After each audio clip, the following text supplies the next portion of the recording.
Hello, welcome back to Firesense Gaming. My name is Ben, and today we're continuing on with Suzerain 2.0. So last time out, we got some money back from Gazom. We signed a directive to create a fair trade commission. We also created the Burgess, semi-autonomous zone, which may or may not be a good idea, but hopefully that's the right move. And then also signed a trade agreement / military alliance with Volksland, which also may or may not have been the best idea, but I figured, making a military alliance would keep Yosef at least somewhat happy, so I don't know. I don't know if I was actually in danger of a coup or anything like that, but doing something to keep Yosef happy sounded like a good idea. But anyway, yeah, let's see, we got, looks like 2 news articles, just the 1 report. So let's just start with this guy, see what we got going on. That's what I expected. ETO expresses discontent over Swordsland and Volksland Pact. The emergence of a strategic alliance between Swordsland and Volksland has elicited unease within the ETO. The new alliance, seen as a strategic maneuver, seems to hint at a shift in the balance of regional power in favor of CSP-affiliated nations. In particular, Caucasian President Dwight Walker, representing the ETO's concerns, has drawn attention to Volksland's enhanced naval activities in the Maricopa Sea. This naval escalation, coupled with the establishment of the new Swordsland-Volksland alliance, is perceived as a potential source of regional destabilization. Consequently, the ATO, and by extension Arcasia, is urging restraint in the face of these shifting geopolitical dynamics. Cool. Alright, let's see what's in the overview here first. It's just a thing, I guess? No... Oh, it's a policy situation, so yeah. But, joint military exercises. It says with their esteemed allies, so I assume that's Volksland. Right, what else is going on here? Oh, diplomacy. Go, alliance with Volksland. And trade tariffs by Lesbia. Which could be a problem. But tungsten trade with Volksland, free trade zone with Volksland, and apparently I missed the policy. Oh. Trade with Volksland and recognize Helluland. Okay, cool beans. Nice. Alright, let's see what we got here. We got 2 articles from Geopolitico. So we got Swordsland Volksland Pact. The Swedish government has officially signed a new economic deal and a military pact with Volksland, which brings the 2 economies closer through an economic partnership agreement, as well as their militaries with the new military alliance. The Swordsland Volksland alliance was made official by President Rain and Chancellor Hagel and Helm yesterday. The deal is tailored to benefit both economies with big benefits to Swedish and Volkslandian businesses. It will also bring the militaries of both countries closer together through joint military training and intelligence sharing. According to the pact, both countries will join each other in any defensive wars. That part is very important. This signing marks a new period of close relations between Swordsland and Volksland, which will see 2 regional powers work together as allies. And Swordsland recognizes Helluland as Volkslandian territory. President Rain has announced that Swordsland will recognize Volksland's claim on the island of Helluland after his meeting with Chancellor Hagel, sending ripples around eastern Maricopa and beyond. Helluland is an island that has been long disputed between Agnolia and Volksland due to its strategic position. Following the bloody conflict in Helluland, Volksland has been increasing its presence in Agnolia and started to pose a threat to peace in the region. Swordsland's decision to support Volksland may be a sign of an incoming conflict. Regardless, now Agnolia stands alone in eastern Maricopa against 2 major regional powers. Interesting. Alright. And then, I guess we're heading to earlier for a private meeting with Petr Vectrin. It was a dark, chilly evening when Petr called and asked if we could meet. He gave no details. All he said was that it was important.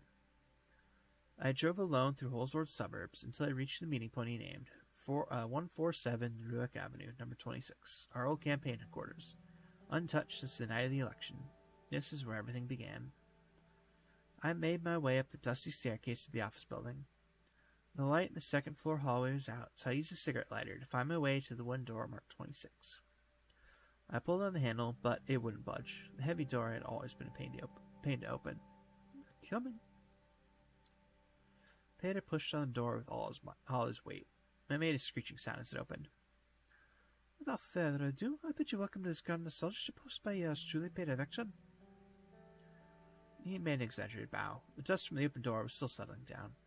Feeling sentimental yet? I remember it being much cleaner. That's what time does things, my friend. You're looking a little shabbier yourself than you did back then. Come over here, remember this? He walked over to his old desk and pointed to the gramophone that had annoyed our neighbors, kept us company for so many late nights. Petr flipped the switch, and it filled the room with swing music from the 20s. Oh, I'll be damned, it still works. I thought this office was sold off. No, I've been paying the rent. Too many memories attached to this place just to sell it. And you know, we might use it again soon. He put his hand under the desk and brought a bottle out. He took a swig out of it and passed the bottle to me. Let's just take a drink. I took a swig as well before passing the bottle back to Petr. That's my boy. Petr snapped his fingers to the music while going through the items in the room. It looked virtually unchanged since election night.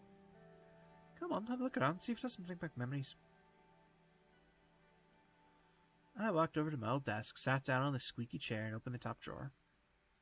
Inside, there were a few old coins, pencils, and sheets of paper. Underneath them, something caught my eye. It was a photograph of me and Monica sitting under a tree. This must have been 10, maybe 15 years ago. We looked so young and so happy.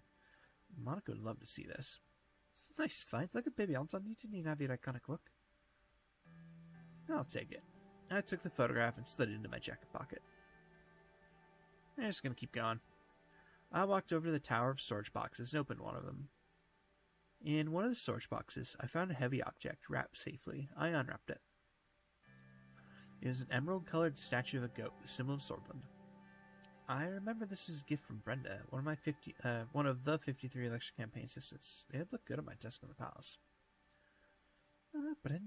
Brenda. Always sucking up to you, and where did you get her? Seriously, where? I have no idea where she ended up. Yeah, let's just take that too. I lifted the storage box with the statue in it, put it near the door so I could take it on the way out. I made my way to the gramophone and started flipping through the records next to it. I found one of my favorite albums ever, Mountains by Janet Goetz, a set of plaintive folk songs that made me yearn for the countryside whenever I heard it. Oh, what a classic. You should know it's a Franksig and the real music is. Yeah, okay. I pulled the record out, put it under my arm, and placed it next to the door. Alright, enough going through old stuff. Let's talk. Yes, a long good time. He gestured to the bottle he had in his hand. No, I think I'm good. He shrugged, took a very big gulp out of the bottle, and staggered to the side afterwards. I know you, Petr. What are you hiding? Nothing. Let's go up to the roof. The view's always amazing from there. We went up the stairs to the roof. The view was mesmerizing. Buildings of whole sort twinkled below us, while the stars shone bright in the sky. We sat and leaned back against the wall, taking it all in. Right as I was starting to get up, I heard a sobbing sound. I had turned to see Petr and saw tears streaming down his cheeks. What's wrong? He wiped the tears away. I messed up, Anton. I messed up big time. Evelyn's leaving me. She wants a divorce. What the hell did you do? I've been sleeping with Livia Suno. I mean, yeah, that wasn't obvious at all, so I had a feeling about you too. You got careless, I know, I'm so sorry. It's just, Evelyn hasn't been the same since she lost her job, and Livia was giving me sultry looks from the day I hired her. You were away, I was drunk, one thing led to another. But she's more than just a pretty girl, Anton. She's smart and kind. I think we're really connected.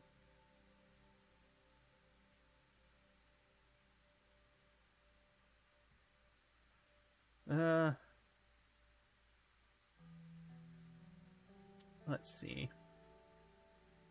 We'll just go with this one. Don't tell me you're gonna run off with her. No, we're ending things. I told her it's too unprofessional, and I want Evelyn back.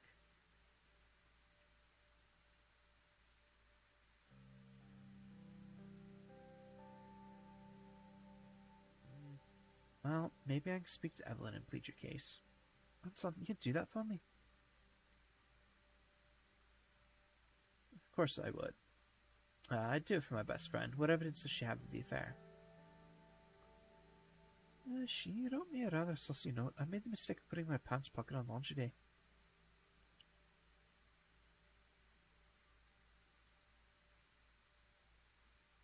I've known Evelyn almost as long as you. I'll talk some sense into her. Peter's eyes welled up. I don't deserve you, either of you. Thank you for this, Anton. I mean, I haven't done anything yet. Without waiting for his reaction, I left the rooftop alone and made my way downstairs. On my way out, I grabbed my belongings and took one last look back at the office. It had been home to some happy memories for sure, but this visit had permanently cured me of any nostalgia. As soon as I arrived home, I headed up to my study, sat down, and stared at the telephone.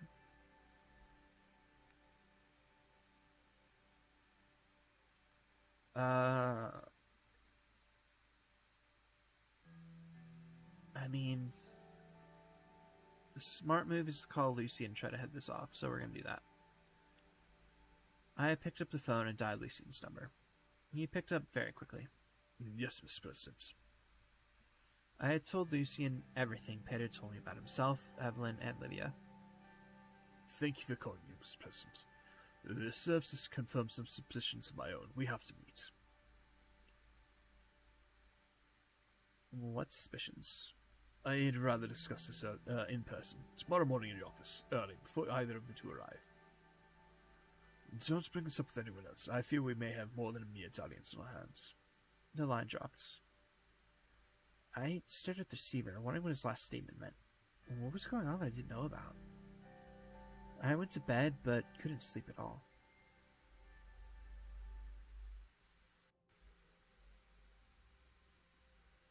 Cool. All right. Wow. There's a lot of reports. And only a couple of news articles. So let's just start way over here. Apparently. All right. From the CSP. CSP condemns a submarine attack on a cargo ship. The CSP has issued a strong condemnation following the recent submarine attack on a cargo ship off the coast of Marcanisa, near northeast Rumburg. The incident, involving a Rumburg submarine erroneously targeting a cargo vessel belonging to United Quintana, has raised serious concerns about maritime safety and the need for improved communication channels. In light of the incident, the CSP is calling for immediate measures to prevent such occurrences in the future. The key proposition is the establishment of an emergency security hotline between Grace and CSP. This would serve as a platform for real-time information exchange, ensuring quick and appropriate responses to any maritime distress signals.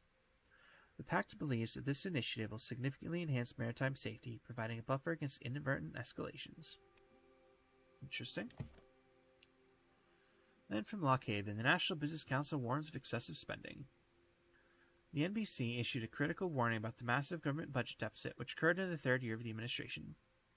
Leadership figures from the private and state sectors brought forward complaints that the country could head towards a serious debt crisis if the situation is left unchecked. Experts have sounded the alarm about a potential credit rating downgrade in this situation if a better balance won't be achieved soon. And from Lesbia sanctions. Lesbia has announced a slew of trade sanctions against us, with increases of up to 30% of import tax on certain goods, along with cancellation of military arms sales, medical assistance, and other economic cooperations between our countries. Sanctions came as a direct reaction to the alliance signed with Volksland. And from the Grand Duchy of Pales, Pales expresses unease over Volksland alliance. Pales' recent correspondence reflects the country's mounting apprehension over the CSP alliance and Volksland. Grand Duke Axel Reinhardt stated that the historical ties and territorial disputes between Pales and Volksland amplify the impact of this development on Pales. The Grand Duke emphasized Pales' commitment to its national security and sovereignty, declaring that Pales will closely monitor the geopolitical shifts and align its foreign policy accordingly. And from Deer, the Autonomous Zone of Berge is formed. Ishval Ersin becomes governor. The Autonomous Zone of Berge has been officially formed, and the new structure is currently being implemented with speed. Under the new framework, Berge will have a degree of autonomy within the broader Sortland administrative framework. As part of this restructuring, the current governor, Felix Braun, has been dismissed from duty following a regional election held in Berge, which resulted in the appointment of Ishval Ersin as the new governor. Under the new structure, the Autonomous Zone of Berge will have increased decision-making powers and the ability to shape its own policies within certain limits defined by national legislation. The governor of Berge will be heading the newly founded Regional Assembly of Berge. This development signifies a notable shift towards local empowerment and self-governance. And Governor Ersin displays Terrace Doolin Arg's portrait in Deer. Yesterday, a controversial development has taken place in the People's Plaza in Deer as a portrait of the notorious terrorist Dulan Ard, the former leader and founder of the BFF, was prominently displayed by the orders of Governor Urson. Arg, currently serving time in Ansel Rock Prison for his involvement in heinous acts of violence, used to be considered the #1 enemy of the Sworders state. The Ministry of Interior swiftly raised concerns about this development, questioning the jurisdiction of the Autonomous Zone, granting the new governor the authority to showcase and promote individuals considered enemies of the state. They also expressed apprehension regarding the potential escalation of tensions between the Blutish and Sworders communities within the region. The National Front Party is quick to condemn the decision, emphasizing the strong opposition to any glorification of terrorists. Some individual members even went as far as threatening mob justice against the new administration of Berja, further heightening concerns about social unrest. And that looks like the last one. So let's check out the news articles here. One from the Radical: Autonomous Zone formed in Berja, embarking on the path of self-governance. In a shocking turn of events, the Solist establishment approved the formation of the Autonomous Zone of Berja, a highly popular campaign of the Blutish community. Following a regional election, Governor Felix Braun has been replaced by Ishval Urson, reflecting the will of the Berjan community. Under the new framework, Berja gains a measure of autonomy within the broader Swordland administrative structure, as well as the democratic right to elect its own regional government. The formation of the Regional Assembly of Berja, led by the governor, grants the region increased decision-making powers and the ability to shape its own policies within the boundaries set by national legislation. According to the new rules, the governor will not be able to operate without the approval or the cooperation of the Regional Assembly. This transformative development signifies a positive shift towards local governance, allowing Berja to shape its future and address the unique needs of its residents. We, the Radical, celebrate this victory of the Blutish community against the Sworders government, and finally earning their rights of local governance after decades of oppression. While this is in no means the end of their fight for Blutish rights, it is a significant milestone that every Berjan will be celebrating in the next days. And from Geopolitico, Lesbia trade sanctions against Swordland. Prime Minister Alvarez has condemned the military alliance between Swordland and Vogsland, calling it a great threat for the democracies of Marcopa. He announced that the Lesbian government is readying new sanctions against Swordland, which will be aimed at crippling the Sworders economy. Fun. But our trade alliance did boost our budget from -5 to -3, so I'm pretty happy about that. Alright, next up, let's head to Holsor for our meeting with Lucian. It was early in the morning after my talk with Petr. The sun was just beginning to peek over the horizon. The Maroon Palace was empty, save for a few cleaning staff. I entered my office to find Lucian already waiting for me. Mr. President, thank you for meeting with me at this hour. I couldn't sleep anyway. Very well. I'm pleased that you chose to call me after a conversation with Mr. Vector last night, although I was already aware of his illicit relationship with Miss Suno. I figured as much. You do know everything that goes on in the palace, after all. Lucian smiled. On its own, given Mr. Vectron's established reputation as something of a playboy, the affair is unlikely to cause much damage. However, a more troubling possibility has been brought to light. A recent conversation with Mr. Hailstone, a whistleblower from Rumberg, revealed the presence of a spy within the Maroon Palace. I believe Miss Suno is on board. She's been using a relationship with Mr. Vectron to gather information. That's preposterous. I wish I was wrong, sir, but I've just come into possession of this. Lucian reached in his coat pocket, pulled out an audio tape, and fed it into the reel-to-reel machine on my desk. This was recorded in the palace at 1809 on the second day of your trade visit to Vogsland. He pressed play. I heard Petr and Lydia's voices. You sure everyone's gone for the day? Relax, if nobody's working that hard, that's off in Vogsland. Lydia giggled. I heard the sound of kissing, then of drinks being poured. I'm glad you stay behind. Did he tell you how it's going over there? Do you think there's a chance to form an alliance? As a matter of fact, yes. He and Secretary Hagel just sealed the deal. I think Anton's making the moves I say at Rumberg step by step. In the meantime, I can think of another deal that needs sealing. Lucian grimaced and switched the tape off. And then what happened? You don't need to hear the rest of it. The important question is, why so much curiosity about these particular alliances, if not because they can strengthen us against Rumberg? And that's not all. I found her resume on file, and there's a year-long gap between her finishing secretarial school and beginning her career. Normally, this would have been looked into, but Miss Suno was hired before background check could be completed. By one Petr Vectron. Just then, there's a knock on the door. Olivia opened it cautiously. Good morning, Miss President, Miss Glad. I didn't realize you'd be so early. Can I get you some coffee? I stayed silent. Lucian finally spoke up. Please have a seat, Miss Suno. Olivia sat. She looked puzzled. Is something the matter? Enough pretending. Your secret is out. I'm not sure what you're talking about. Come on, Olivia. Petr already told me everything. Olivia buried her face in her hands. I'm so sorry, Mr. President. I was foolish and Petr was so nice to me. But it's over now. Nobody ever needs to know. That's not what the President means, Miss Suno. We're referring to you being an intelligence agent for Bromberg. Olivia sat upright. She looked shocked. Pardon me, Mr. Glad, but are you feeling all right?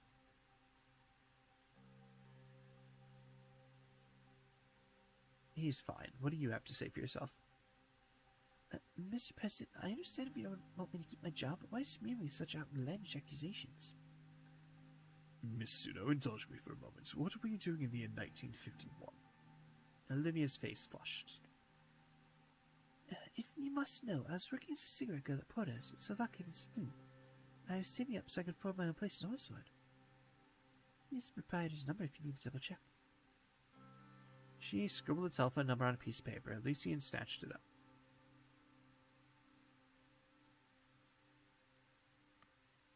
Why have you been asking so many questions about what I do? To tell the truth, Mr. Bain, I was hoping to run for office myself someday. I want to make a real difference in the world, like Miss Morgan and Miss Walker. But I guess I messed it up by getting involved with Petr. Now they're all just going to say I slept my way to the top. And you're questioning Petr about Sultan's potential alliances? I told you. Wait, how do you know about that? There was a loud pounding on the door. Petr barged in without waiting for an answer. He was unshaven and wore the same clothes as the night before. I came as soon as I heard the three of you are in here. Anton, what the hell are you doing? I told you I had this under control. Sorry, Lucian already found out. Petr took a seat at the far end of the sofa. He looked over at Livia and noticed her troubled expression. Oh, God, my fault, Petr. This is my mess. She did nothing wrong. She's a spy, Petr. You messed up big time. What? I have reason to believe that she's been relaying information on Bromberg, information that you leaked to her in your carelessness. Lucian rewound the tape and played it again. As Petr listened, his eyes widened in disbelief. Lucian, you're a bastard. You've been bugging my office. I'm sure there's an explanation for this. Both Petr and Livia were glaring at Lucian now. He looked unrepentant. I had noticed the Vice President's behavior becoming increasingly erratic and unprofessional in the past months. I wanted to get to the root of the cause. So you waited up your goddamn colleague and for what? Have you been getting off on this, you pervert? Certainly not. I believe that along with the Bromberg whistleblowers' mission that there is a spy in the palace and certain gaps in Miss Suno's resume. This tape makes a compelling case to investigate the Secretary for Espionage. Whether or not the investigation yields positive results, Mr. Vectron ought to be held accountable for his willingness to divulge such sensitive information. He ought to stand trial, or at the very least resign. Petr's jaw dropped. Olivia stood up. If I may, Mr. President, I've been paying attention to what goes on in this palace. Not because I'm some sort of agent, but out of genuine interest. Hard as it may be for you to believe, Mr. Gallard. She scowled at Lucy and then turned back to me. And from what I've seen, this man has been attempting to undermine your Vice President every turn, perhaps with the goal of replacing Petr himself. Nonsense. Lucian's been nothing but loyal. Loyal to you, it's true. He never could stand me. Lucian frowned. My personal misgivings about Mr. Vectron aside, I would never do anything to harm this administration. Mr. Vectron, on the other hand, has at best committed adultery and at worst delivered state secrets straight into enemy hands. Who can I believe?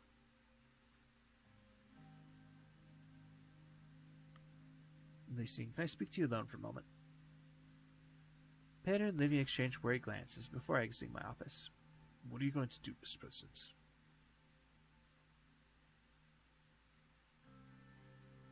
I believe you. We should investigate Livia. Lucian breathed a sigh of relief. I appreciate your trust in me. And Miss Evection, what will you do about his willings, comprise sword and security at the drop of the pencil skirt?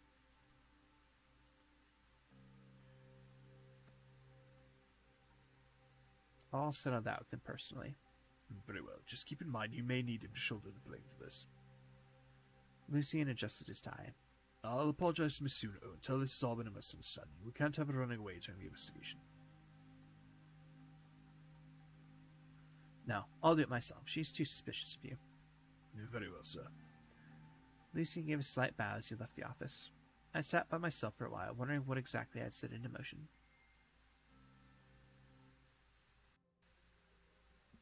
Nice. Okay, we got another codex update. Looks like these are probably from the last time. So this is going to be, Felix Braun getting kicked out of office, or I guess voted out of office. And then Ishval Urson becoming the new governor of Berja. Fundamental, just the autonomous zone of Berja. Coolio. Alright. Let's see, and then we have 2 more news articles. So first up, from the Wholesale Post, Blues show public support to terror. In a shockingly treacherous act, the leaders of the new autonomous zone of Berja showed their support to the Blues terrorism by displaying a portrait of Dulan Arg, the convicted enemy of the state and child killer, presenting him as a hero. We believe this treachery cannot be allowed, and everyone responsible for this incident must be served with justice. This attack against Thorlin not only undermines the values of unity and peace, but also must be interpreted as a symbolic act of declaration of independence. We ask the courts to do what's right and put Governor Urson on trial for this act of treason against our nation. The National Front Party was also quick to condemn the decision, emphasizing the strong opposition to any glorification of terrorists. Several MPs of the NFP also called patriotic sort of citizens to action.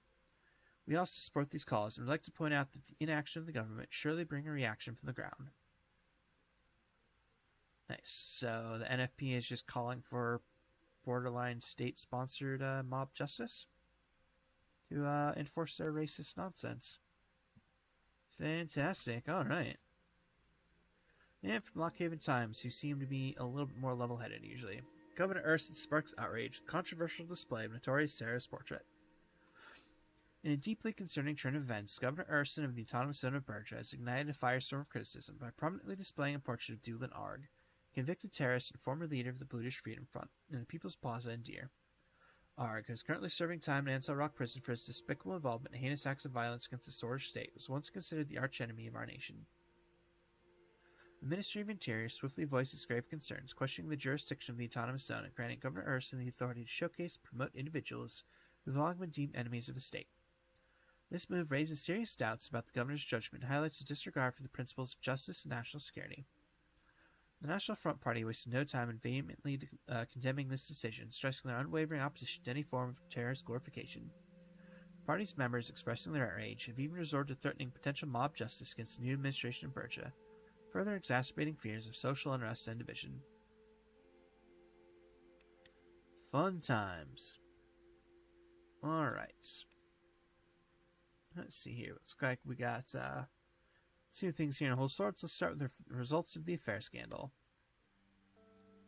Several days have passed since I ordered the investigation into my secretary, Livia Suno. Both Petr and Livia had been acting unnaturally nice to me, believing I'd let them off the hook for their affair. They seemed to be avoiding each other in the hallways, though. I was just sitting behind my desk when Lucy knocked on my door.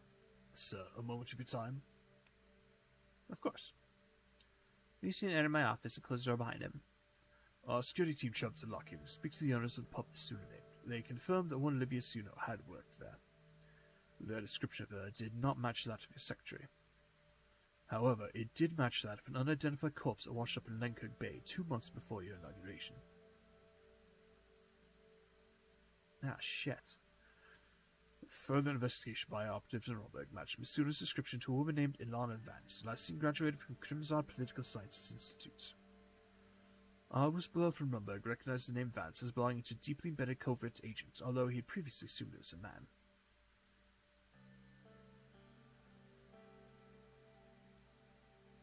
How could we have missed all this? As mentioned, Miss Suno was hired without a background check. It's possible this all could have been avoided had any of Mr. Vection's blood flow been directed to his brain when he selected her. But none of that can be helped now. The question is, what are you going to do, sir? What do you think I should do? The standard procedure would be to try him as soon for espionage. If we do so, it's only a matter of time before the media pieces together what happened.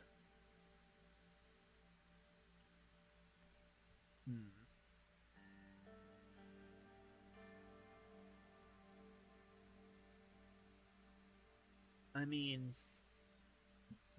This is a tough one.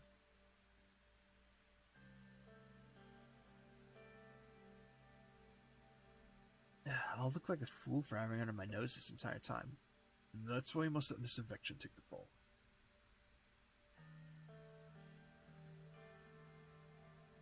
This is my fault as much as his. I should have suspected something. You can share the blame, but you have to prepare for your public opinion to nosedive. Thankfully, Mr. Cronty can soften that blow. But please, take a moment to think about this. Miss Eviction put you in danger by failing to order a background check on your closest personal staff. He betrayed your confidence to a woman with whom he was committing adultery. Anton, would you do the same to your so-called best friend? I don't know. I can't put myself in his shoes. Try guzzling half a bottle of whiskey, that might help. Lucian sighed. I am your chief strategist. I will advise you on what I believe is the best strategy, but of course the ultimate decision is yours.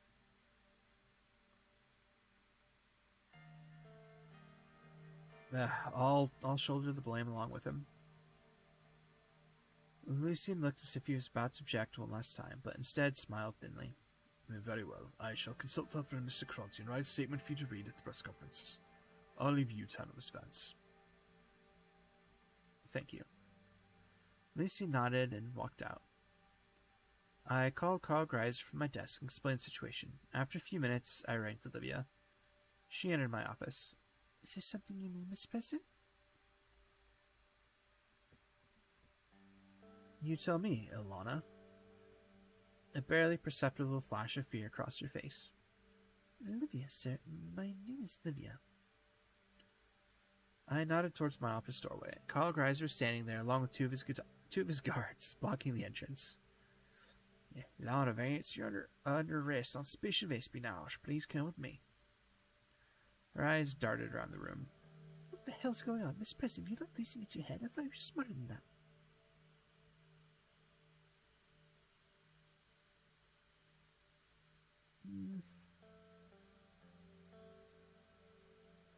If you thought I wouldn't trust my closest advisor, you're the stupid one. Carl's men grabbed her arms and began dragging her out. No, you can't do this to me. Petr, hearing her cries, rushed out of his office. Liv? What the hell? Anton, what's going on?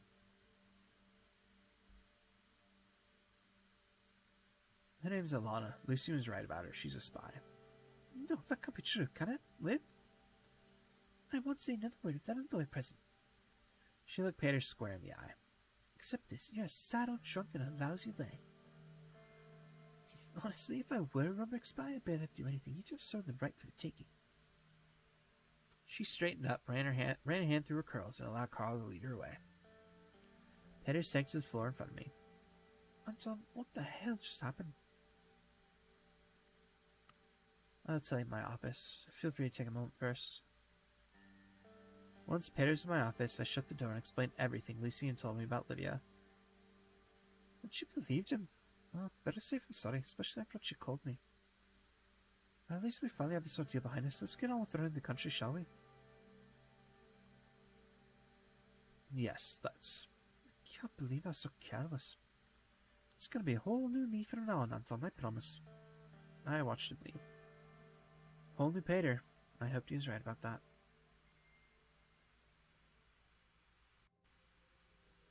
Fantastic. Yeah, with that save point, that feels like as good a place as any to go ahead and call it for today.